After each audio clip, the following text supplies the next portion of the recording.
Looks like I'm gonna have a co-host for this video. All right, so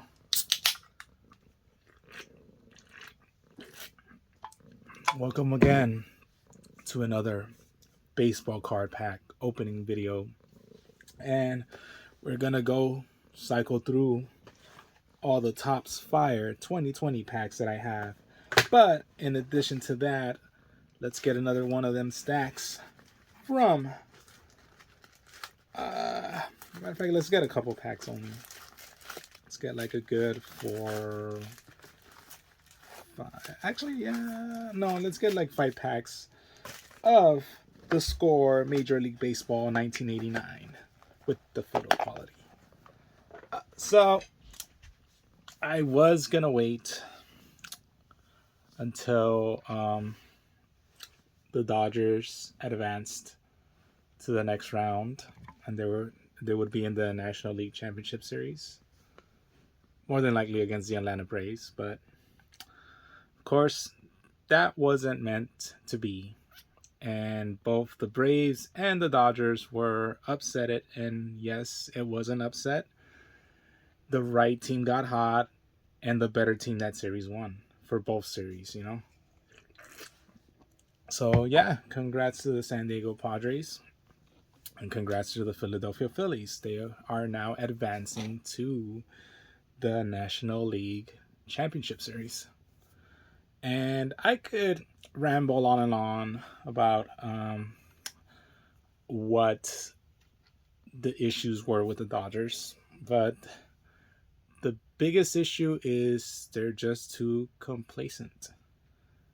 They don't have any fire. They do not have any energy. A lot of these players seemingly just play for a paycheck, and it was very noticeable, especially given the fact that certain games it would look dead being down by 3 runs.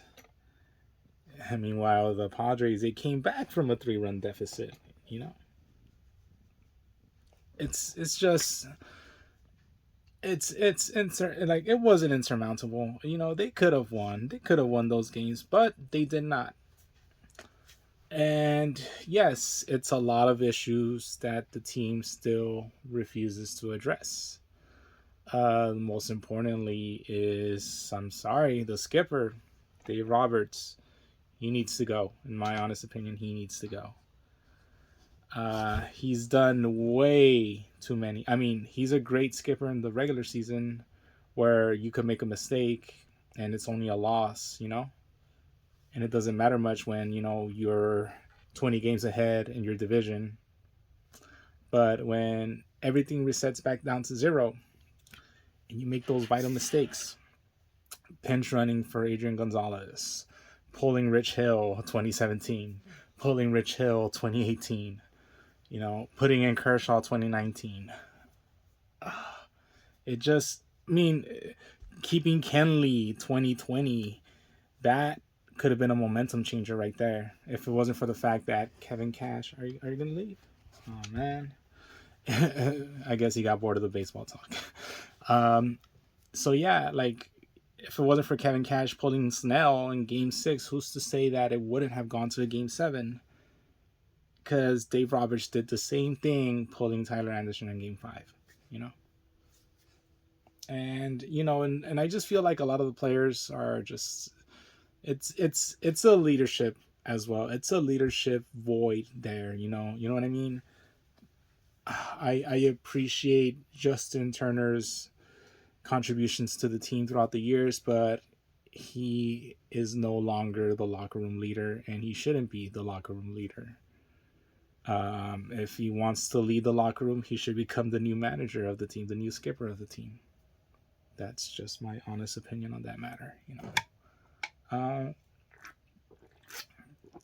and I could go into further detail, but I'm gonna steer clear of the controversy because I do think that the team fields certain players rather than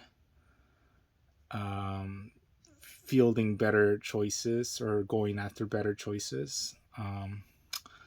I do think they're trying to, like it's funny how they'll they'll throw all these celebrations, and have all these nights for ethnic groups, and yet we have only one Mexican on the team, Urias. Right now, I mean, we did have Victor Gonzalez, but he is injured. And we had one Dominican player, and that was Hanser. And that's given the fact that the Dominican Republic is like the end all be all of baseball prospects. It's like that. We should have way more players from the Dominican Republic. I'm not trying to make this a thing, but it's like a lot of the young hungry players. A lot of the young hungry players are people of color. Not in America. Even African Americans. As a and the fact that Mookie is our only African American player just shows that there's something wrong. Like, I think Ice Cube, before we got Mookie, Ice Cube made comments about that. Why are the Dodgers fielding a certain type of player or going after a certain type of player? And try to ignore it, because Bellinger and Seager were great, and all these prospects just seemingly were rookie of the year candidates. But the more you think about it, the more it's like they literally hold on to like all these prospects, all these Latin prospects. They leave them like in the minor league system until they like trade them to other teams. And the only people that they seemingly call up and keep are Caucasian players. Shit, I told myself I wasn't going to do that. I'm not trying to make this a conversation, a very, very uncomfortable conversation. I'm trying to go there. I mean, at the end of the day, the batting coaches need to go. Dave Roberts needs to go. But also, like, the front office should really be more open to just trying to get the best possible player, fire starters, players that will ignite the team and won't become shrinking violets or commit errors, and and seemingly the front office just seems to go for players like that. That's pretty much all I could say without going into further detail. I don't think you guys tuned in to watch me talk for 8 minutes about why a certain team lost, but here we are. It is baseball card openings. It is me talking about my baseball team. You hungry?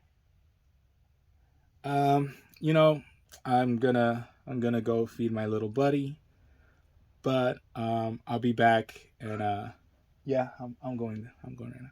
But I'll be back, and we're gonna open up these cards. So stick around.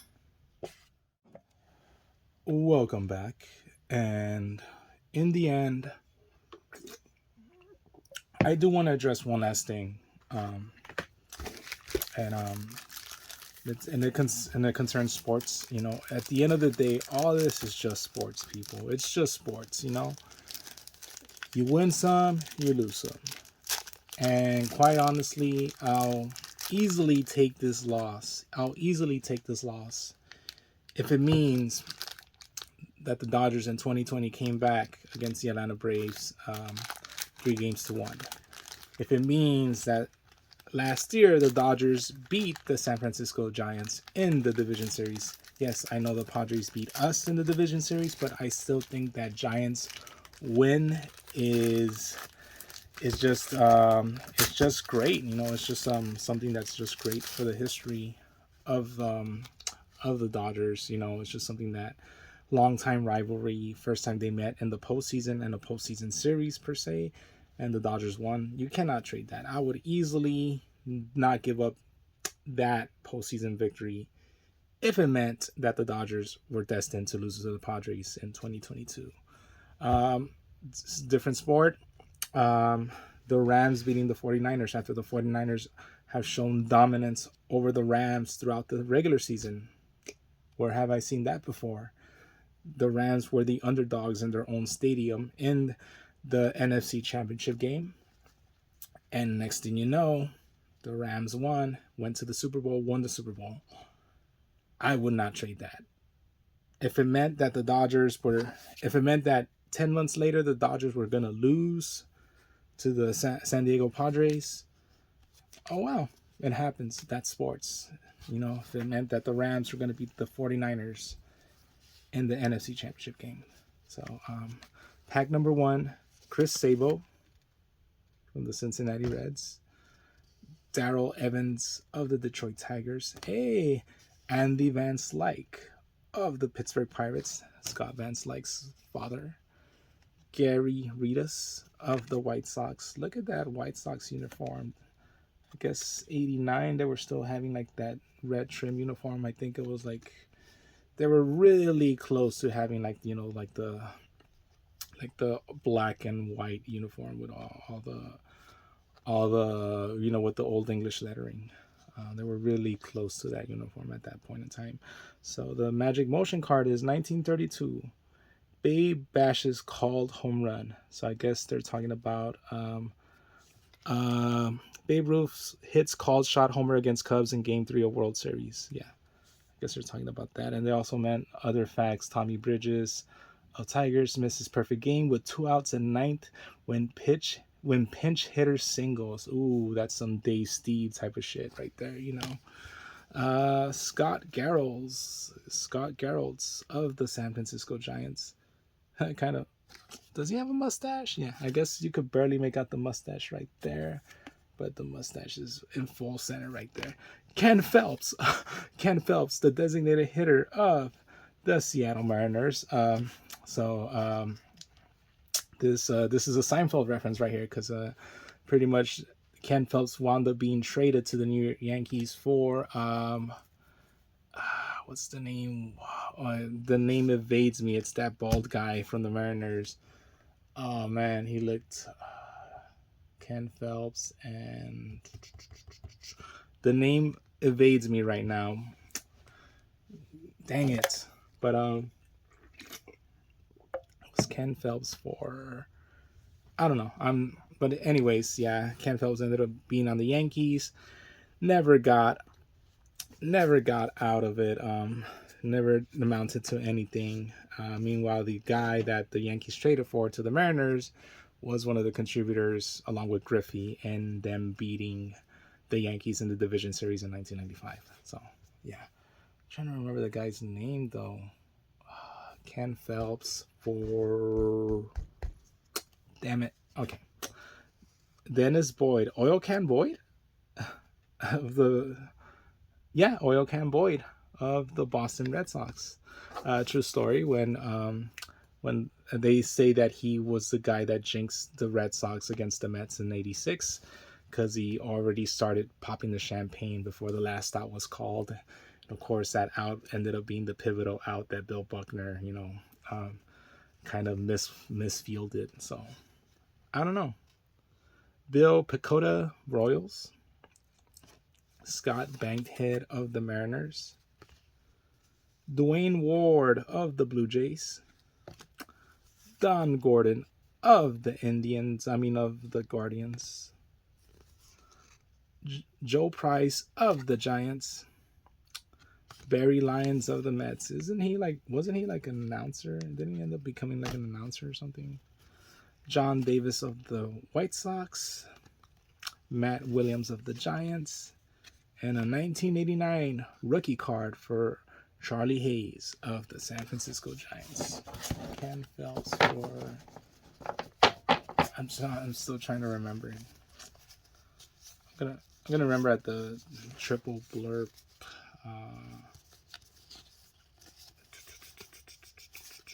But yeah, Ken Phelps is my favorite card from this pack.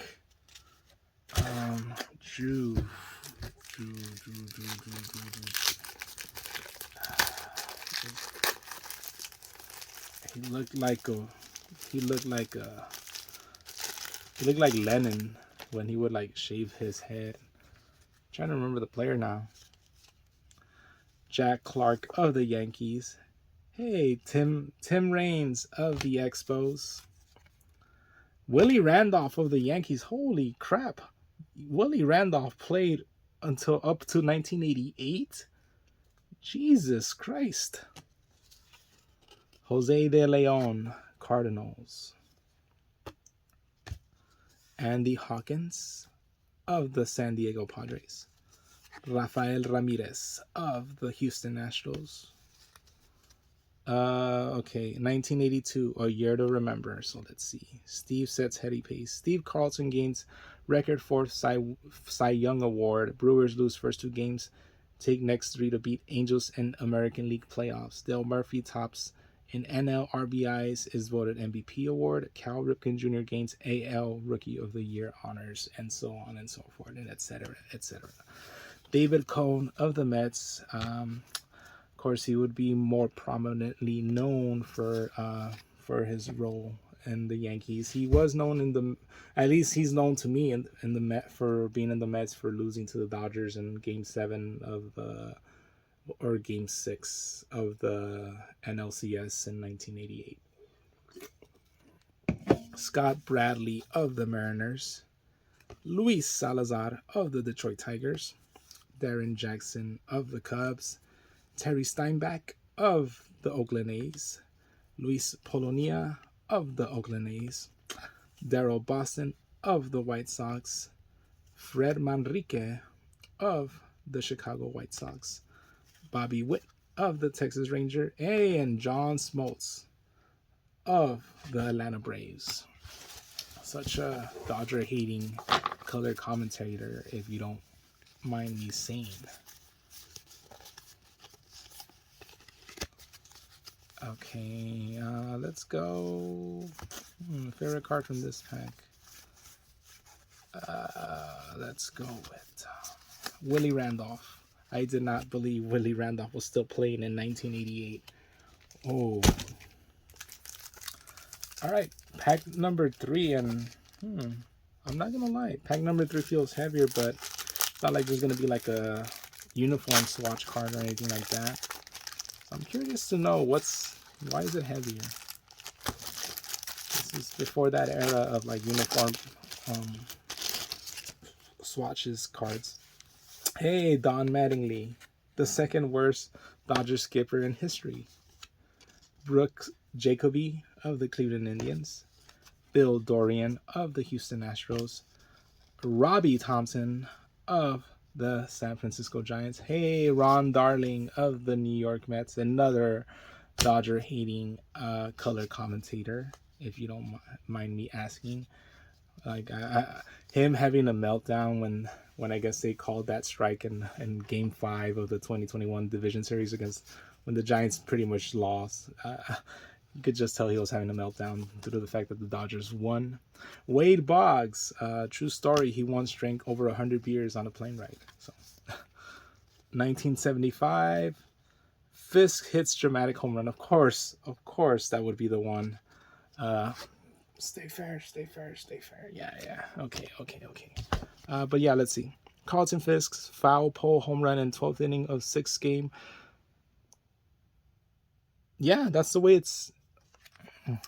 it actually is said. Carlton Fisk's foul pole home run in 12th inning of 6th game of World Series beats Reds, ties up series. But of course, Joe Morgan's 2-out single in 9th of Game 7 wins series for Reds over Red Sox. They were that close to winning the World Series back then. Don Carman of the Philadelphia Phillies. Bo fucking Jackson, Kansas City Royals. Oh, fuck yeah.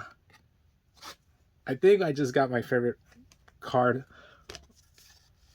Wally Backman of the New York Mets. Ray Quinones of the Seattle Mariners. Rafael Belliard of the Pittsburgh Pirates. Keith Atherton of the Minnesota Twins. Keith Miller of the New York Mets. Greg Harris of the Philadelphia Phillies. Jeff Kunkel of the Texas Rangers, and a 1989 rookie card, Geronimo Verroa, Toronto Blue Jays. Not bad. Of course, Bo, man. Bo knows, man. Bo knows sports.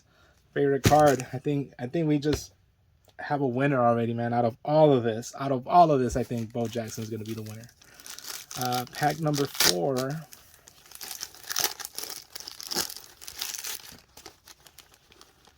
Les Lancaster. Yes, I'm still trying to figure out who did they trade Ken Phelps for.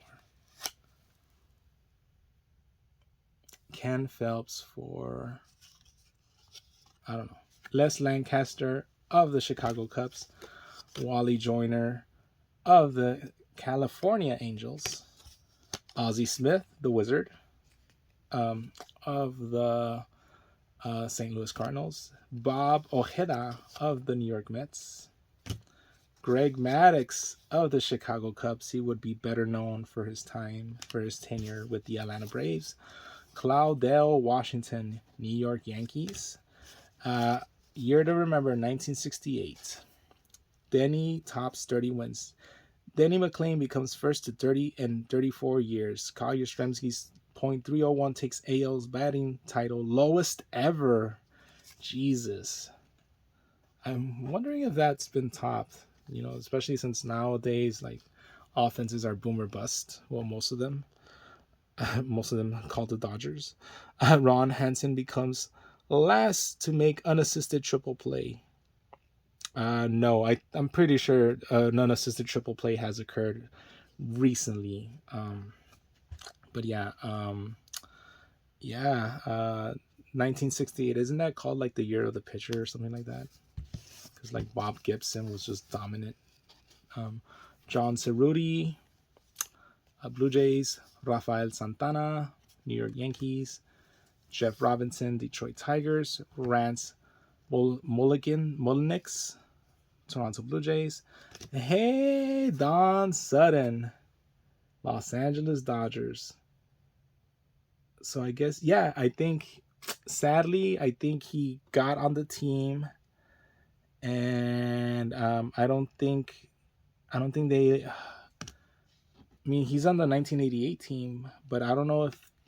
I think he came in late into the season, so something about him not being considered a 1988 world champion or something like that. I don't know, but it's kind of sad because he missed out on like both Dodgers so he was pretty much like one of the aces during the 70s run of the Dodgers. Like the Dodgers made the World Series a couple of times in that decade in the 70s, and they lost all of them. And then literally in 1980 he left, and then in 81 Dodgers won the World Series. And then he plays for other teams, and I am cheating. He played for the Astros, he played for the Brewers, he played for the Athletics and the Angels, and then the Angels, and then I think he had retired or he wasn't designated to play for any team, and then the Dodgers called him in like mid-season. But I guess since he was like a mid-season addition and the Dodgers won in 88, I don't know if they gave him a ring for that, but it's like, technically speaking, he's not considered a world champion with the Dodgers, even though that was his team from like 1966. Oh wait, he might have won a title. 65, maybe. No, 1966.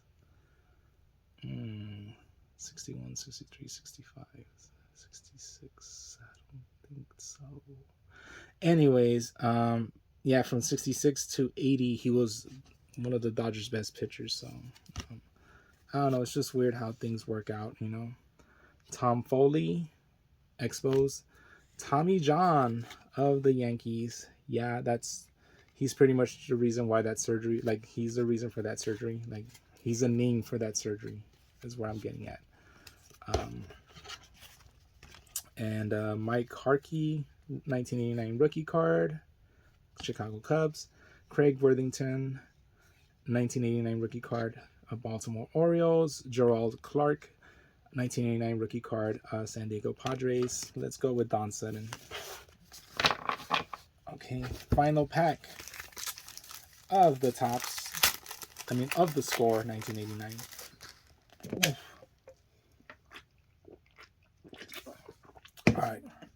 Ooh. All right. Scott Fletcher, Texas Rangers. Mike Aldrete, San Francisco Giants. Ernie Witt, Blue Jays. Pete Smith, Braves. Pat Sheridan, Detroit Tigers. Pete Incaviglia, Texas Rangers. A year to remember, 1950. Phils finally finished first. Phillies win first NL pennant in 35 years by 2 games over Dodgers. Okay, so fun fact.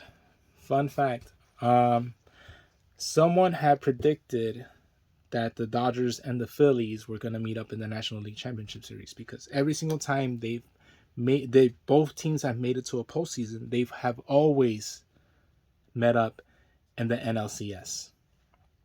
And it seemed like it was going to happen this year, but of course it wasn't meant to be. So, Doug Sisk, Baltimore Orioles.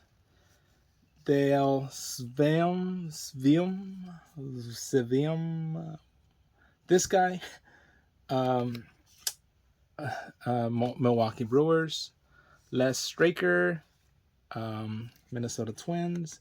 Oh yeah, El Toro, Fernando Valenzuela, Los Angeles Dodgers. Hey, I'm getting a lot of good cards. I'm not gonna lie, I'm pretty happy with what I'm getting. Dave Lepper, San Diego Padres. Jay Buhner, that's who it is. Holy shit.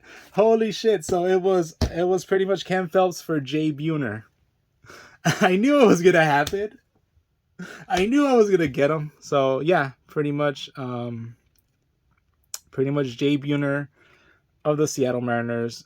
He got traded for Ken Phelps, and yeah, look, it even says right here, 1988 Yanks Mariners. He got traded right there. So yeah, Jay Buhner. Fuck.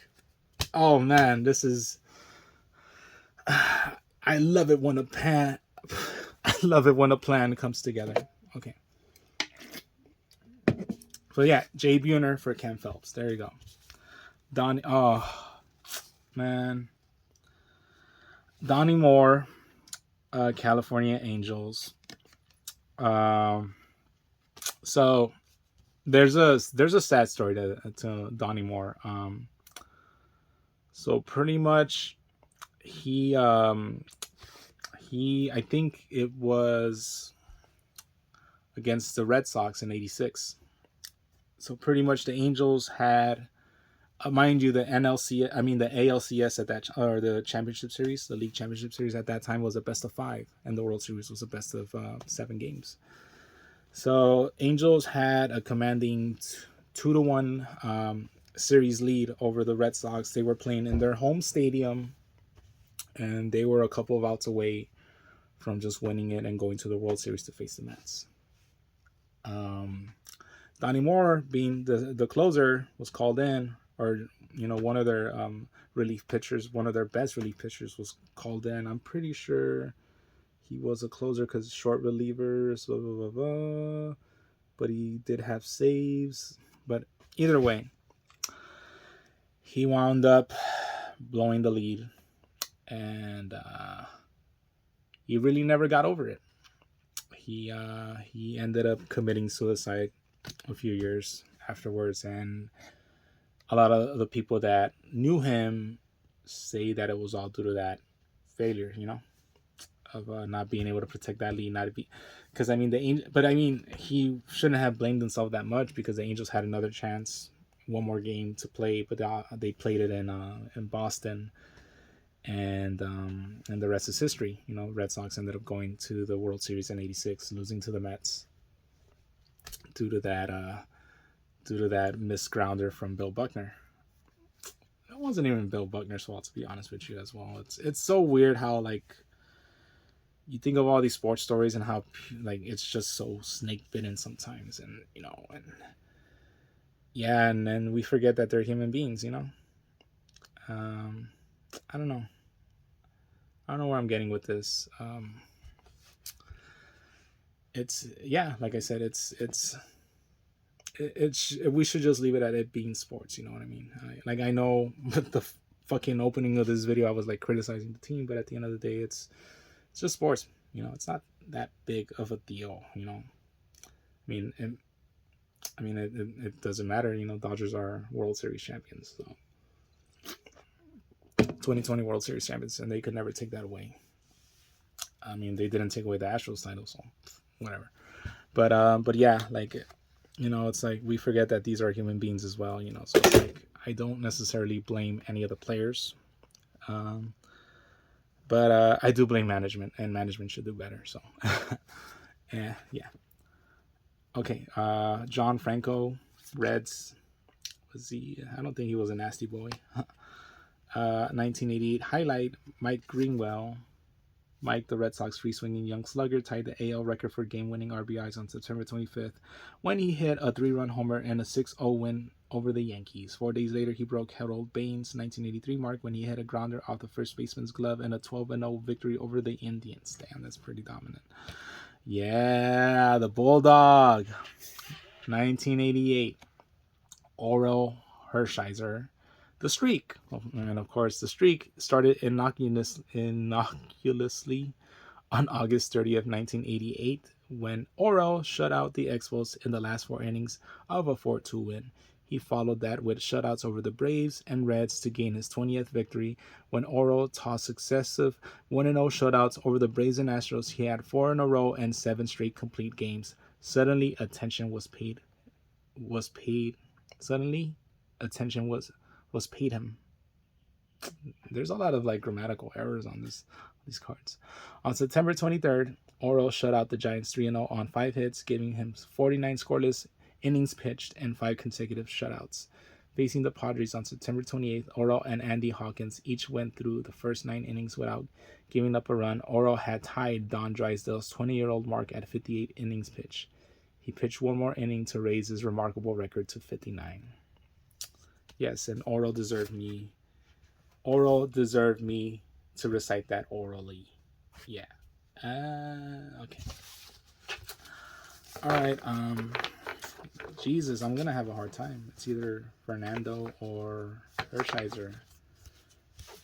Which one should I pick? Well, this is a highlight and this is an actual card, so let's go with Fernando. Bam. And that does it for the 1989 score packs. Jay Buhner. It was Jay Buhner. Jay Buhner. All right. Let's go to the Topps Fire 2020. I think I got a couple more packs left of these, and then I'm long gone for them. So we gotta enjoy them while they last. Okay, here we go.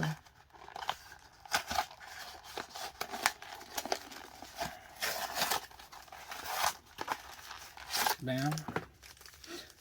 3 packs, and of course, the Red Blaze exclusive. All right, so let's go with pack number 1. All right.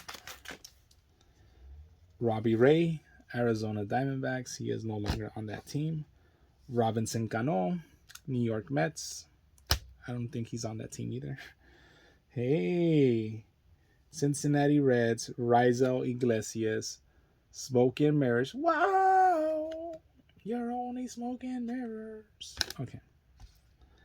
Javi Baez, Chicago Cubs.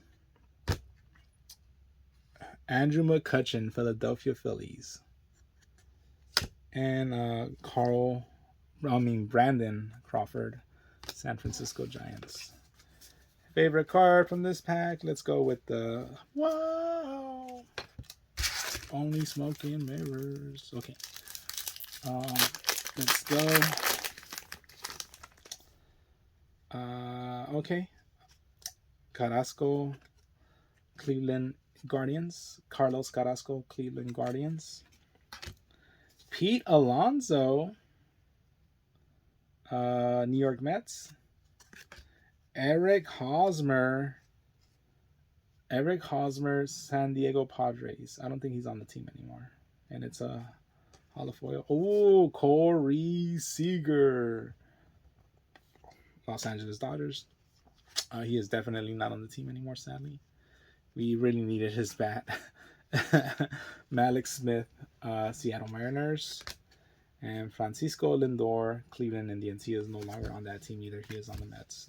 Favorite card? I gotta go with my favorite player from at least all these guys, Corey Seager. All right.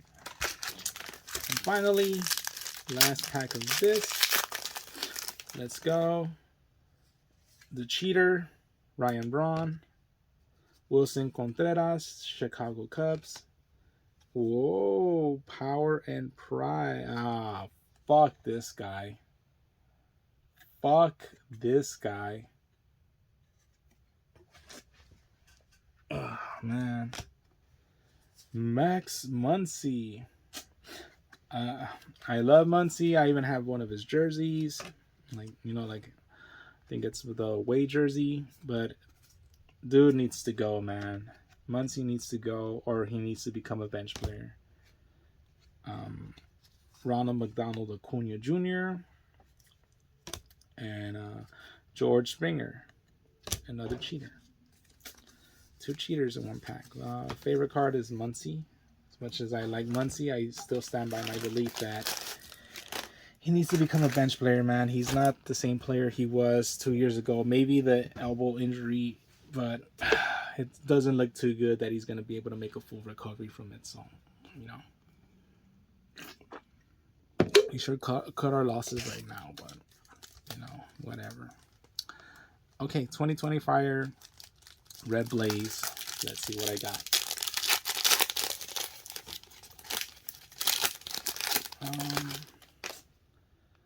Giancarlo Stanton, not bad. And Willie Castro, Detroit Tigers. Not bad. Dang it. Yeah, the Stanton is pretty cool. Not gonna lie.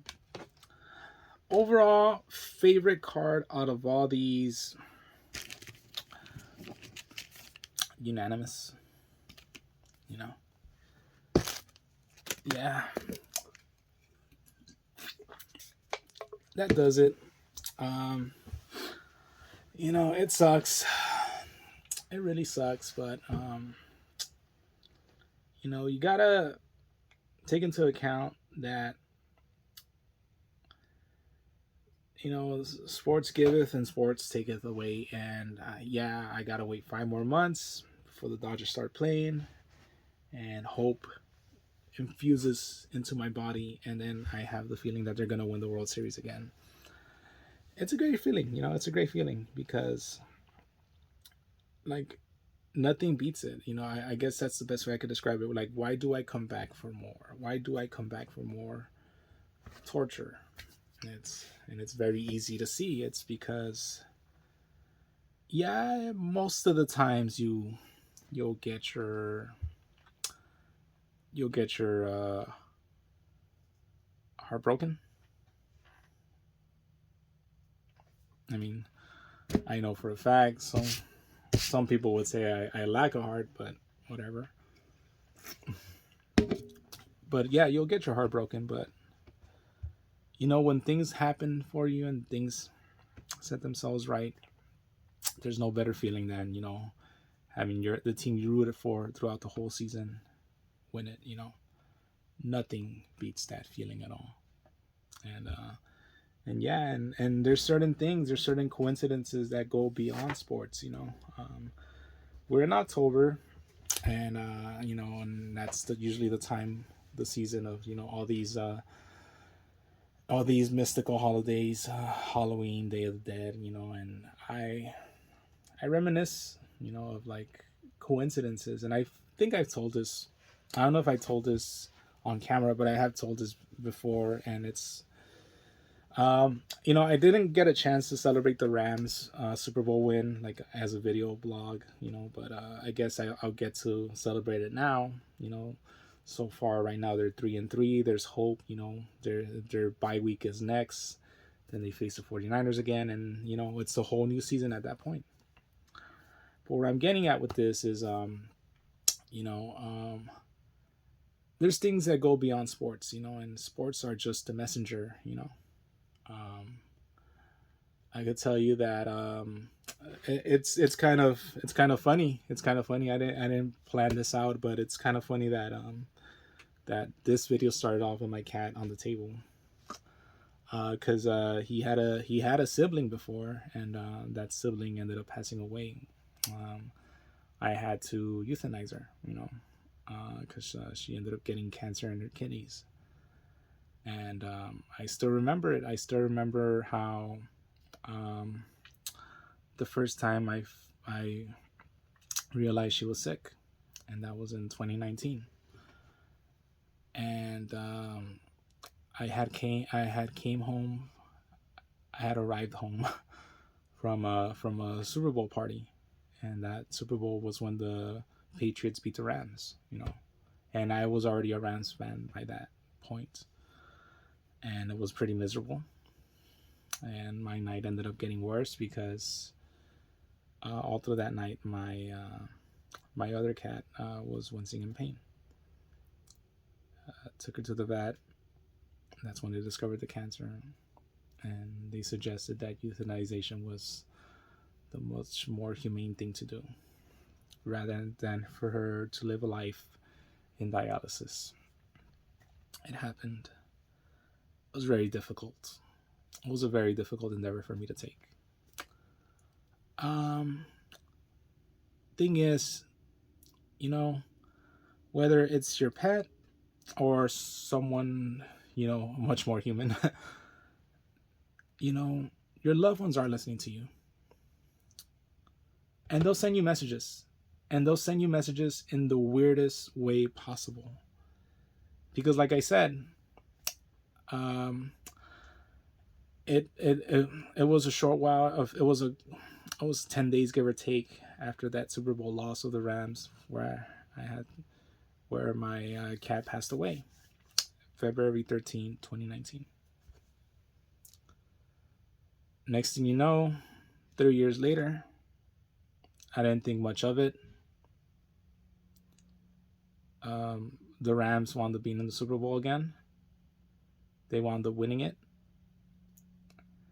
And then I came to the sudden realization that they won 3 years to the day that my pet passed away, after I had came home from that party. Like, it's like kind of like a message, it's like a message was sent, that everything was going to be okay, that they're in a better place, and that, yeah, definitely your loved ones are listening to you. They do listen to your prayers, and they do listen to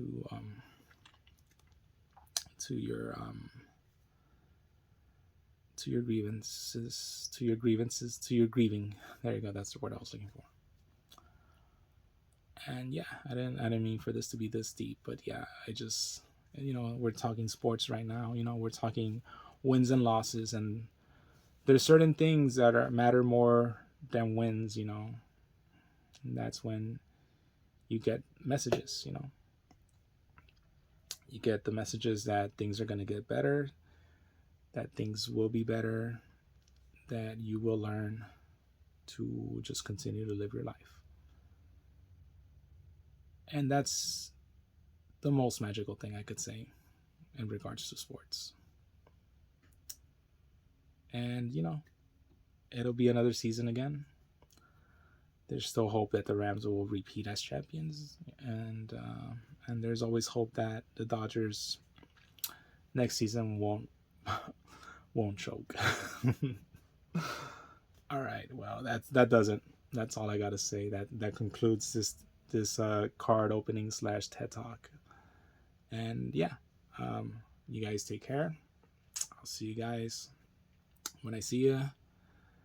More than likely, next time I might not have this long hair anymore. I told myself 2 baseball card pack opening videos with the long hair, and then I might trim it. So who knows? Maybe the next time I won't have the long hair, but we'll see. In the meantime, take care. Peace and love. And I'll see you guys later.